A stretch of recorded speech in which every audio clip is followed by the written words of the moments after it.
My name is Don, and this is my testimony. I was baptized Catholic. I was raised Protestant, and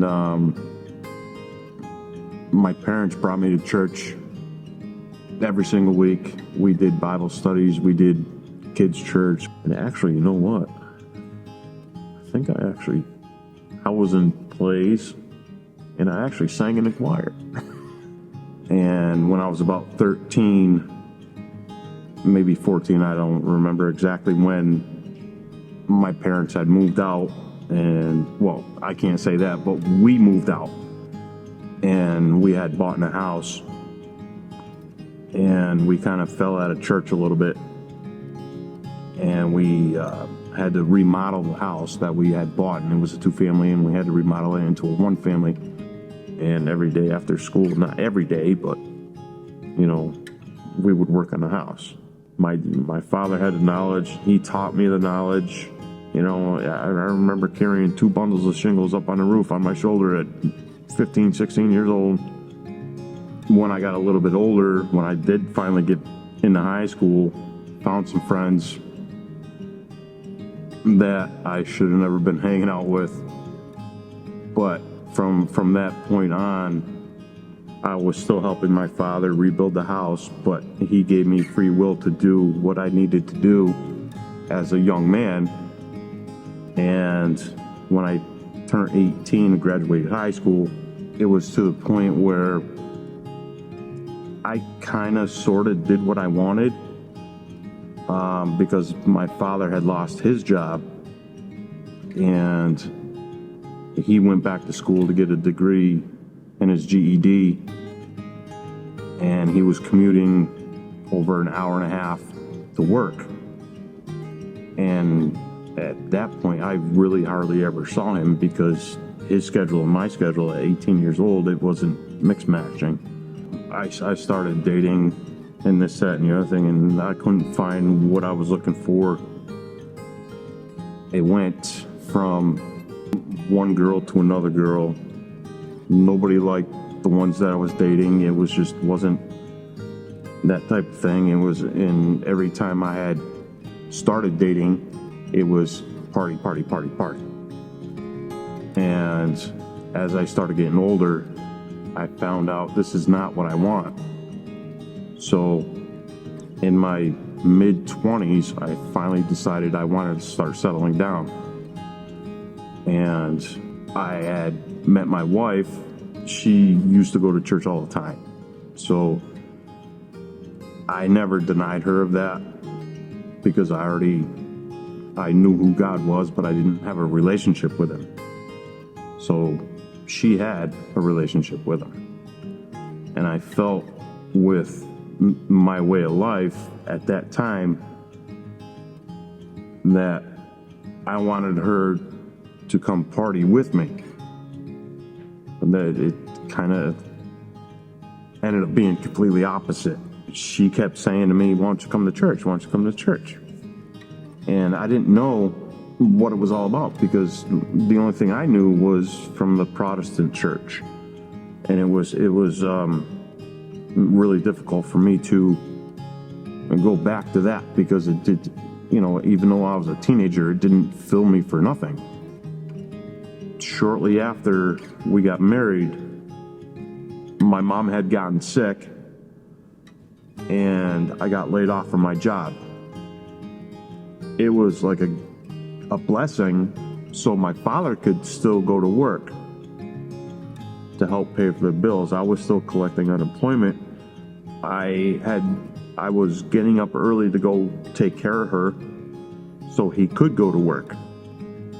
Right after my mom passed away, there was a time where I even got to the point where I could not see anything except through the bottom of a bottle of liquor.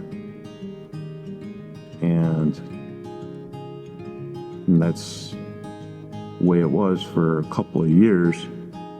I was working job to job, bouncing from this job to that job to, I was actually in a temp agency. I was out of work for 2 years, And I was over at my sister-in-law and brother-in-law's house, and my brother-in-law is really into church, and he serves, and he pulled me aside when I was out of work, down in the dumps, didn't feel good about myself, no nothing. And he says to me, he's like, "Do you mind if I pray for you?" Nobody else in the room. Put his hand on my shoulder. He prayed for me because, like I said, I was hitting the bottle pretty hard. It wasn't good. Basically changed my life right there. 2 weeks later, I was working. And since then, I've been there for 14 years. She started to, encourage me to go to church and this, that, and the other thing. She found one local, and I was kind of joking around with her, don't drink the Kool-Aid. Don't drink the Kool-Aid. Well, she stayed persistent. She knew what I needed. And I'm like, okay, I'll go. So I went, and the worship team that was there was absolutely fantastic. And it was a small congregation. It wasn't huge. I went for a couple weeks, and she would be teaching kids church there. And I'd go to one service, then I'd sit out in the car and wait for her, to break down kids church or whatever. And I got sick and tired of sitting in the car waiting for her. So I decided, you know what? They need help in there, folding tables, stacking chairs, whatever. And we started doing that together. My son was in the kids' church with them, and he was helping on board me. And I'm like, I gotta show him up. So I started helping him out, not just to show him up, but to show him I'm a father, give a good role model to him, and I'm trying hard. And she invited the pastor over to the house, and I did the salvation prayer with him. And that's when I was going to dedicate myself to that church. I was going to follow that church to wherever it was going to go. I thought that maybe the church was going to take off, and I was hoping it would take off because of the teaching and the worship team. The teaching was fantastic. That's kind of what got me hooked to get back in the church. About a year went by, and the church ended up folding. And it kind of split my heart in two, because I was always searching for something that was lost. And I thought I found it until that happened. My wife started looking for another church. And I'm like, I don't want to go. I'll back out. Don't want to go. That was the one I wanted. That was it. The wife found a Christian station on the radio, and it was the Q 99.7, and she started playing it in the morning, and this and the other thing, and she heard about this church called New Day, and she told me about it, and she went for a couple weeks. She come back and told me that this is a really good church. And I told her, well, how good can it be when it's at the Basketball Hall of Fame?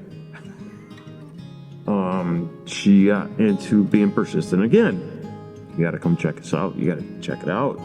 This, that, and the other thing. I'm like, okay, fine. So I went, and first time I went, I sat in the back, and it was on the outside row in the theater. I remember this distinctly. And this lady next to me just starts singing and throwing her hands up, and I'm like, this is a little weird, but it feels good. It was one of the best feelings of my life when I felt that. I was still kind of skeptical. I did the same thing. I was the last one in, the first one out. I found out that, there was only like 1 or 2 people to help stack chairs. So instead of sitting in my car waiting for my wife to get done with kids' church, I decided to start helping stack chairs. And now here I am. I'm here for free services, helping stack chairs and take them down. I'm like, wow, this is incredible. I didn't know if it was my calling at first, but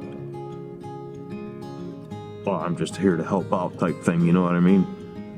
But when God really hits your heart like that, He just puts you where He needs you, and that's what He started doing. And it got to the point where we can set up early on Saturday. I was there early on Saturday. And, we got done setting up chairs, and John's over at the soundboard. And he asked me to, go up on a mic because we're having trouble with the MC mic. And at the end of the afternoon, he's like, "What are you gonna do? Be my new sound guy?" I'm like, "Maybe." I don't know. But it was an experience where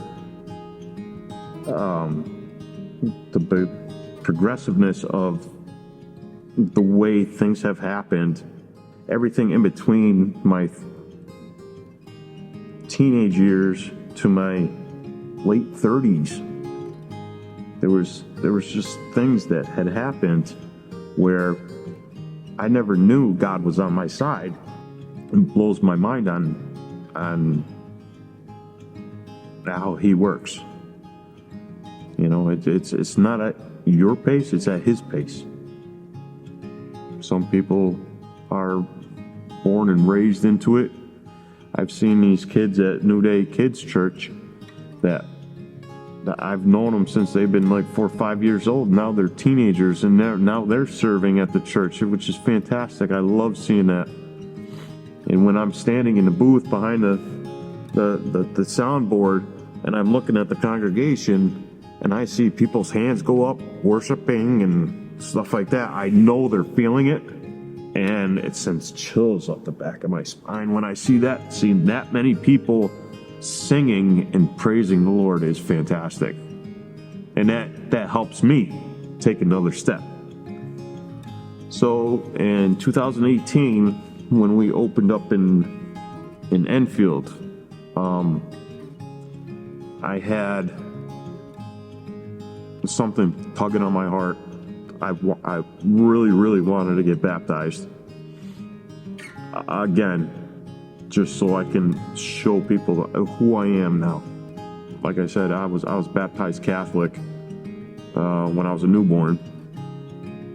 And it made me really, really nervous because I wanted my whole family there.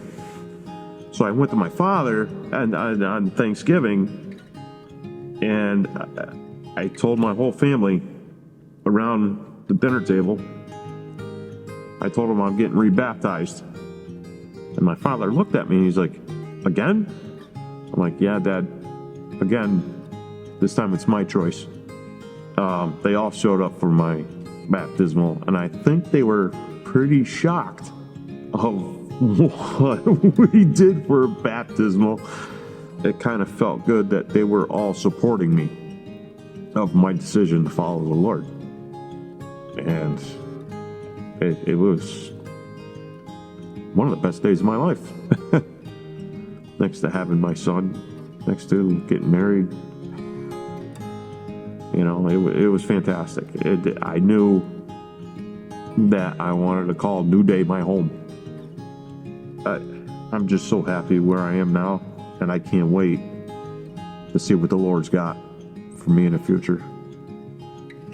I still have free will, but I've made decisions to be better instead of worse. You know, if I didn't start making the choices that I did following the Lord, I don't know where I'd be right now. I have no idea.